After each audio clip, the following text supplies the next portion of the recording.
ओम शांति। कर्मों के गहन गति के ज्ञाता परमात्मा पिता हम बच्चों को भी कर्म के ज्ञाता बनो ऐसी समझाने देते हुए आज कर्म से संबंधित बहुत सी बातें बाबा ने आज की मुरली में हम बच्चों को समझाई है। जिन किसी के भी कर्म से संबंधित प्रश्न रहते हैं होते हैं जीवन में, वो सभी प्रश्नों का उत्तर बाबा ने बहुत सहज और सरल तरीके से हम बच्चों को समझाने दी है। जब हम बच्चों को हर तरीके का कर्म का ज्ञान हो जाएगा तो किसी से भी कोई भी प्रकार की शिकायतें शिकवा नहीं रहेगी। इसके लिए बाबा की इस मुरली को हमें बहुत बहुत गहन से समझते हुए, पढ़ते हुए, सुनते हुए धारण करना है जीवन में, और तब ही हम हर एक के अपने अपने कर्म अनुसार से हम उनके साथ में पाठ बजा सकेंगे कि हर एक आत्मा का अपना अपना पाठ है। तो सुनते हैं आज विशेष बाप दादा के अव्यक्त महावाक्यों में जो 30/10/2022 की है। तो सार है कर्मों की गुहे गति के ज्ञाता बनो। आज सर्व खजानों के देने वाले बाप, सर्व खजानों को देने वाले बाप सर्व बच्चों के जमा का खाता देख रहे हैं। खजाने तो सर्व बच्चों को अखुट मिले हैं। बाबा ने तो सभी को खजाने एक जैसा दिया है और सर्व को एक जैसा एक द्वारा सर्व खजाने मिले हैं।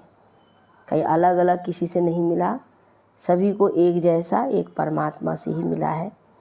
एक खजाना नहीं लेकिन अनेक खजाने प्राप्त हुए हैं।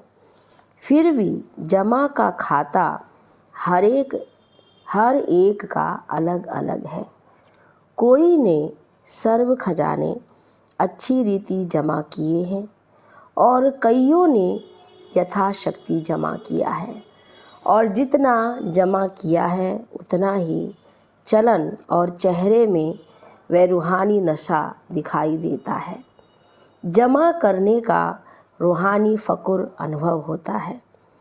रूहानी फ़कुर की पहली निशानी यही है कि जितना फ़कुर है उतना बेफ़िक्र बादशाह की झलक उनके हर कर्म में दिखाई देती है, क्योंकि जहाँ रूहानी फ़कुर है वहाँ कोई फ़िक्र नहीं रह सकता। तो यह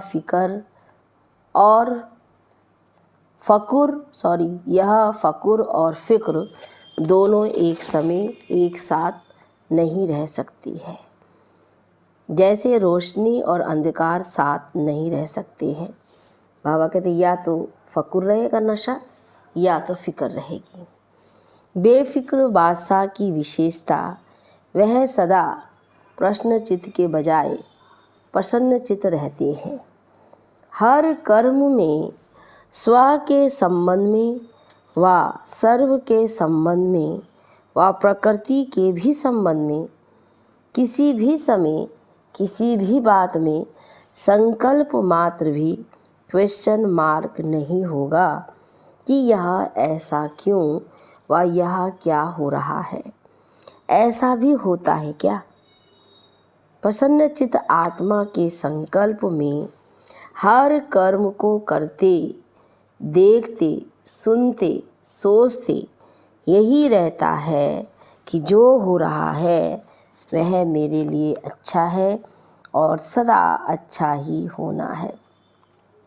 प्रश्नचित आत्मा क्या, क्यों, ऐसा, वैसा इस उलझन में स्वयं को बेफिक्र से फिक्र में ले आती है, और बेफिक्र आत्मा बुराई को भी अच्छाई में परिवर्तन कर लेती, इसलिए वह सदा प्रसन्न रहती।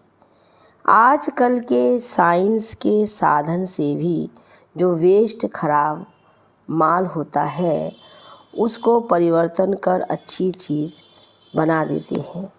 तो ऐसे ही प्रसन्नचित्त आत्मा साइलेंस की शक्ति से, चाहे बात बुरी हो, संबंध बुरे अनुभव होते हो, लेकिन वह बुराई को अच्छाई में परिवर्तन कर स्वयं में धारण करेगी और दूसरे को भी अपनी शुभ भावना के श्रेष्ठ संकल्प से बुराई को बदल अच्छाई धारण करने की शक्ति देगी। कई बच्चे सोचते हैं, कहते हैं कि जब है ही बुरी व गलत बात, तो गलत को गलत तो कहना ही पड़ेगा ना, वह गलत को गलत तो समझना ही पड़ेगा ना। लेकिन गलती को गलती समझना, ये समझने के हिसाब से समझा। वह राइट और रॉन्ग समझना, जानना अलग बात है।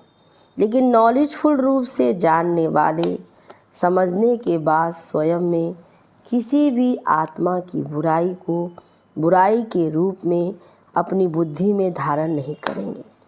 तो समझना अलग चीज़ है, समझने तो राइट है, लेकिन स्वयं में व अपने चित्त पर, अपनी बुद्धि में, अपनी वृत्ति में, अपनी वाणी में दूसरे की बुराई को बुराई के रूप में धारण नहीं करना है, समाना नहीं है। तो समझना और धारण करना, इसमें फिर अंतर है। अपने को बचाने के लिए यह कह देते हैं कि यह है ही रॉन्ग, रॉन्ग को तो रॉन्ग कहना पड़ेगा ना। लेकिन समझदार का काम क्या होता है? समझदार अगर समझता है कि ये बुरी चीज़ है, तो क्या बुरी समझते हुए अपने पास जमा करेगा? बाबा ने पूछा। अपने पास अच्छी रीति संभाल कर रखेगा? जब गलत चीज़ है तो क्यों संभालेगा? छोड़ देगा ना।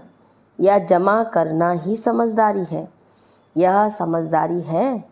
और सोचो, अगर बुरी बात व बुरी चलन को स्वयं में धारण कर लिया, तो क्या आपकी बुद्धि, वृत्ति, वाणी सदा संपूर्ण स्वच्छ मानी जाएगी? अगर बाबा ने कहा बुराई ही धारण किया है, तो संपूर्ण स्वच्छ वो आत्मा है। अगर जरा भी कोई डिफेक्ट व दाग रह जाता है, यानी कीचड़ रह जाता है, तो डिफेक्ट वाला कभी परफेक्ट नहीं कहला सकता, यानी प्रसन्नचित्त नहीं रह सकता। अगर कोई की बुराई चित्त पर है, तो उसका चित्त सदा प्रसन्नचित्त नहीं रह सकता और चित्त पर धारण की हुई बातें वाणी में जरूर आएगी, चाहे एक के आगे वर्णन करे, चाहे अनेक के आगे वर्णन करे। लेकिन कर्मों की गति का गुह्य रहस्य सदा सामने रखो। अगर किसी की भी बुराई व गलत बात चित्त पर रखने के साथ वर्णन करते हो, तो यह व्यर्थ वर्णन ऐसा ही है जैसे कोई गुंबज में आवाज़ करता है, तो वह अपना ही आवाज़ और ही बड़े रूप में बदल अपने पास ही आता है। गुंबज में आवाज़ करके देखा है? बाबा ने पूछा। तो अगर किसी की बुराई करने के, गलत को गलत फैलाने के संस्कार हैं, जिसको आप लोग आदत कहते हो, तो आज आप उसकी ग्लानि करते हो और अपने को बड़ा समझदार, गलती से दूर समझकर वर्णन करते हो। लेकिन ये पक्का नियम है अथवा कर्मों की फिलॉसफी है कि आज आपने किसकी ग्लानि की और कल आपकी कई दुगनी ग्लानि करेगा, क्योंकि ये गलत बातें इतनी फास्ट गति से फैलती है जैसे कोई विशेष बीमारी के जर्म्स यानी जीवाणु बहुत जल्दी फैलते हैं, और फैलते हुए जर्म्स जिसकी ग्लानि की वहाँ तक पहुँचते ज़रूर है। आपने एक ग्लानि की होगी और वह आपको गलत सिद्ध करने के लिए आपकी 10 ग्लानि करेंगे, तो रिजल्ट क्या हुई? बाबा ने पूछा। कर्मों की गति क्या हुई? लौट कर कहाँ आई? अगर आपको शुभ भावना है उस आत्मा को ठीक करने की, तो गलत बात सुभावना के स्वरूप में विशेष निमित्त स्थान पर दे सकते हो। फैलाना तो रॉन्ग है। कई कहते हैं हमने किसको कहा नहीं, लेकिन वो कह रहे थे तो मैंने भी हाँ में हाँ कर दिया, बोला नहीं। आपके भक्ति मार्ग के शास्त्रों में भी वर्णन है कि बुरा काम किया नहीं लेकिन देखा भी, साथ में दिया तो वह पाप है। हाँ में हाँ मिलाना यह भी कर्मों की गति के प्रमाण पाप में भागी बनना है। वर्तमान समय कर्मों की गति के ज्ञान में बहुत इजी हो गए हैं, लेकिन ये छोटी छोटी सूक्ष्म पाप श्रेष्ठ संपूर्ण स्थिति में विघ्न रूप बनते हैं। इजी बनने की निशानियाँ क्या है? वह सदा ऐसा ही सोचते समझते हैं, ये तो और ही करते हैं, ये तो आजकल चलता ही है। या तो अपने आप को हल्का करने के लिए यही कहेंगे कि मैंने हंसी में कहा, मेरा भाव नहीं था, ऐसे ही बोल दिया। यह विधि संपूर्ण सिद्धि को प्राप्त होने में सूक्ष्म विघ्न बन जाता है। इसलिए ज्ञान तो बहुत मिल गया है, रचता और रचना के ज्ञान को सुनना, वर्णन करना बहुत स्पष्ट हो गया है, लेकिन कर्मों की गुह्य गति का ज्ञान बुद्धि में सदा स्पष्ट नहीं रहता, इसलिए इजी हो जाते हैं। कई बच्चों की अपने प्रति भी कंप्लेन होती है कि जैसे बाप कहते हैं, बाप बच्चों में जो श्रेष्ठ आशाएं रखते हैं, जो चाहते हैं, जितना चाहते हैं उतना नहीं है। इसका कारण क्या है? यह अति सूक्ष्म व्यर्थ कर्म बुद्धि को, मन को ऊंचा अनुभव करने नहीं देते। योग लगाने बैठते हैं, लेकिन काफ़ी समय युद्ध में चला जाता। व्यर्थ को मिटाए समर्थ बनने में समय चला जाता है। इसलिए क्या करना चाहिए? जितना ऊंचा बनते हैं तो ऊंचाई में अटेंशन भी ऊंचा रखना पड़ता है। ब्राह्मण जीवन की मौज में रहना है। मौज में रहने का अर्थ यह नहीं कि जो आया वह किया, मस्त रहा। यह अल्पकाल के सुख की मौज व अल्पकाल के संबंध संपर्क की मौज सदा काल की प्रसन्नचित स्थिति से भिन्न है। इसी को मौज नहीं समझना। जो आया वह बोला, जो आया वह किया, हम तो मौज में रहते हैं। अल्पकाल के मनमोजी नहीं बनो, सदा काल की रूहानी मौज में रहो। यही यथार्थ ब्राह्मण जीवन है। मौज में रहो और कर्मों की गति के ज्ञाता भी रहो, तभी जो चाहते हो, जैसा चाहते हो वैसे अनुभव करते रहेंगे। समझा? कर्मों की गुह्य गति के ज्ञाता बनो, फिर खजानों के जमा की रिजल्ट सुनाएंगे। बाबा ने कहा फिर आगे दूसरी मुरली में फिर हमें बाबा खजानों के जमा की रिजल्ट सुनाएंगे। अच्छा, चारों ओर के फिक्र से फारिग बेफिक्र बादशाह आत्माओं को, सदा प्रसन्नचित विशेष आत्माओं को, सदा स्वयं प्रति और सर्व आत्माओं प्रति श्रेष्ठ परिवर्तन शक्ति को कर्म में लाने वाले कर्मयोगी आत्माओं को, सदा रचता रचना की ज्ञाता और कर्म फिलासफी के भी ज्ञाता, ऐसे ज्ञान स्वरूप आत्माओं को बाप दादा का याद प्यार और नमस्ते। अच्छा, मीठे मीठे सिकिलदे बच्चों प्रति माता पिता बाप दादा का याद प्यार और गुड मॉर्निंग। रूहानी बाप की रूहानी बच्चों को नमस्ते, रूहानी बच्चों की रूहानी बाप दादा को गुड मॉर्निंग, नमस्ते बाबा नमस्ते। सुनते हैं दादियों के साथ मुलाकात। वर्तमान समय किस बात की आवश्यकता है? कर्मों की गुह्य गति का ज्ञान मर्ज हो गया है, इसलिए अलबेलापन है। पुरुषार्थी भी हैं, लेकिन पुरुषार्थ में अलबेलापन आ जाता है, इसलिए अभी इसकी आवश्यकता है। बाप दादा सभी की रिजल्ट को देखते हैं, जो चल रहा है वो अच्छा है, लेकिन अभी अच्छे से अच्छा बनना ही है।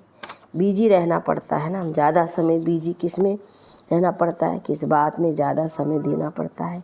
चाहे आप लोगों की अपनी स्थिति न्यारी और प्यारी है, लेकिन समय तो देना पड़ता है। तो यही समय पावरफुल शक्तिशाली लाइट हाउस माइट हाउस बन वाइब्रेशन फैलाने में जाए तो क्या हो जाएगा।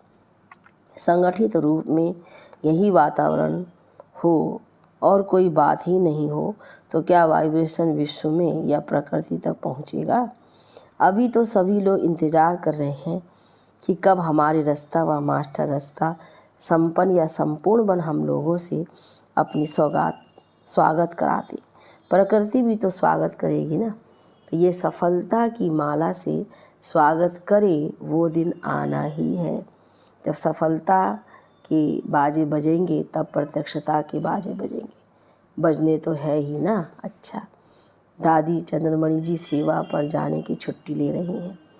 ऑलराउंडर बनना ही श्रेष्ठ सेवा है। अच्छा है, चक्कर लगाती रहो। चक्कर लगाने का पाठ बच्चों का ही है। बाप तो अव्यक्त रूप में लगा सकते हैं, साकार रूप में भी चक्कर लगाने का पाठ बाप का नहीं रहा, बच्चों का ही था। अच्छा, अव्यक्त बाप दादा की पर्सनल मुलाकात। विजयमाला में आने के लिए तीव्र पुरुषार्थी बनो। सदा तीव्र पुरुषार्थी आत्माएं हैं, ऐसा अनुभव करते हो। जब ब्राह्मण बने तो पुरुषार्थी तो है ही। तीव्र पुरुषार्थी हैं व सिर्फ पुरुषार्थी हैं। सुनने और सुनाने वाले को पुरुषार्थी कहेंगे या तीव्र पुरुषार्थी कहेंगे। सुनना और सुनाना, उसके बाद क्या होता है। तीव्र पुरुषार्थी किसको कहेंगे, सुनने वाले हो या बनने वाले हो। जो माला का 16,108वां नंबर है वह भी सुनता और सुनाता तो है ही, नहीं तो माला में कैसे आएगा। लेकिन 108 की माला में कौन आएंगे। 108 की माला का नाम है विजयी माला।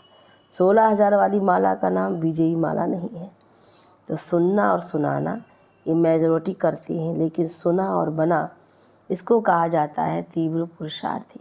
तीव्र पुरुषार्थी 108 हैं और पुरुषार्थी 16,108 है। तो अपने आप को चेक करो कि तीव्र पुरुषार्थी है या पुरुषार्थी हैं। जो है जैसा है वह मेजॉरिटी अपने आप को जान सकते हैं। कोई थोड़े ऐसे हैं जो अपने को नहीं भी जानते हैं, रॉन्ग को राइट समझकर भी चलते जाते हैं। मेजॉरिटी अपने मन में अपने आप को सत्य जानते हैं कि मैं कौन हूँ। इसलिए सदा अपने को देखो, दूसरे को नहीं। अपने पुरुषार्थ को चेक करो और तीव्र पुरुषार्थ में चेंज करो, नहीं तो फाइनल समय आने पर चेंज नहीं कर सकेंगे। उस समय पढ़ाई का समय समाप्त होने पर इम्तहान के समय पढ़ाई का चांस नहीं मिलता। अगर कोई स्टूडेंट समझे एक प्रश्न का उत्तर नहीं आता है, किताब से पढ़कर उत्तर दे दे तो राइट होगा या रॉन्ग होगा, तो उस समय अपने आप को चेंज कर सकेंगे। तो जो है जैसा है वैसे ही प्रारब्ध प्राप्त कर लेंगे। लेकिन अभी चांस है, अभी टू लेट का बोर्ड नहीं लगा है, लेट का लगा है। लेट हो गए लेकिन टू लेट नहीं, इसलिए फिर भी मार्जिन है। कई स्टूडेंट 6 मास में भी पास विद ऑनर हो जाते हैं अगर यही सही पुरुषार्थ करते हैं तो। लेकिन समय समाप्त होने के बाद कुछ नहीं कर सकते। बाप भी रहम करना चाहे तो भी नहीं कर सकते। चलो ये अच्छा है, इसको मार्क्स दे दे, ये बाप कर सकता है, कर सकता है, पूछ रहे बाबा। इसलिए अभी से चेक करो और चेंज करो। अलबेलापन छोड़ दो। ठीक है, चल रहे हैं, पहुंच जाएंगे, या फिर अलबेलापन है। अलबेले को इस समय तो मौज लगती है। जो अलबेला होता है उसे कोई फिक्र नहीं होता है, वह आराम को ही सब कुछ समझता है। तो अलबेलापन नहीं रखना, सदा अलर्ट। पांडव सेना हो ना, सेना अलबेली रहती है या अलर्ट रहती है। सेना मना अलर्ट, सावधान, खबरदार रहने वाले। अलबेला रहने वाले को सेना का सैनिक नहीं कहा जाएगा। तो अलबेले पर नहीं, अटेंशन। लेकिन अटेंशन भी नेचुरल विधि बन जाए। कई अटेंशन को भी टेंशन रखते हैं। टेंशन की लाइफ सदा तो नहीं चल सकती। टेंशन की लाइफ थोड़ा समय चलेगी, नेचुरल नहीं चलेगी। तो अटेंशन रखना है, लेकिन नेचुरल अटेंशन आदत बन जाए। जैसे विस्मृति की आदत बन गई थी ना, नहीं चाहते भी हो जाता है, तो वह आदत बन गई ना, नेचुरल हो गए ना। ऐसे स्मृति स्वरूप रहने की आदत हो जाए, अटेंशन की आदत हो जाए। इसीलिए कहा जाता है आदत से मनुष्य आत्माएं मजबूर हो जाती हैं, ना चाहते भी हो जाता है, इसको कहते हैं मजबूर।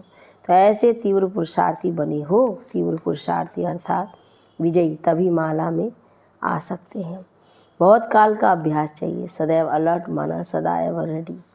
आपको क्या निश्चय है, विनाश के समय तक रहेंगे या पहले भी जा सकते हैं?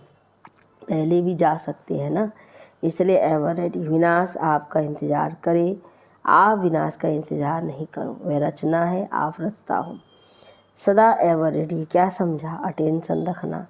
जो भी कमी महसूस हो उसे बहुत जल्दी से जल्दी समाप्त करो। संपन्न बनना है अर्थात कमजोरी को ख़त्म करना।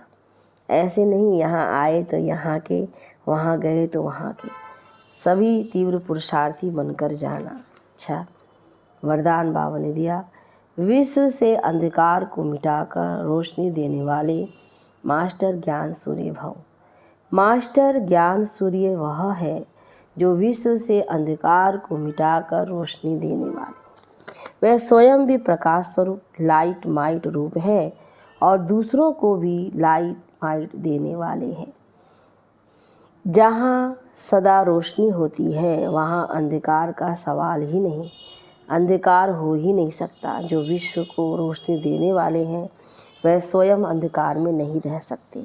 संपूर्ण पवित्रता अर्थात रोशनी, उनके पास अंधकार अर्थात विकारों का अंश भी नहीं रह सकता। स्लोगन में स्वभाव संस्कार संबंध संपर्क में लाइट रहना ही मिलनसार बनना है। स्वभाव संस्कार संबंध संपर्क में लाइट रहना ही मिलनसार बनना है। अच्छा, ओम शांति।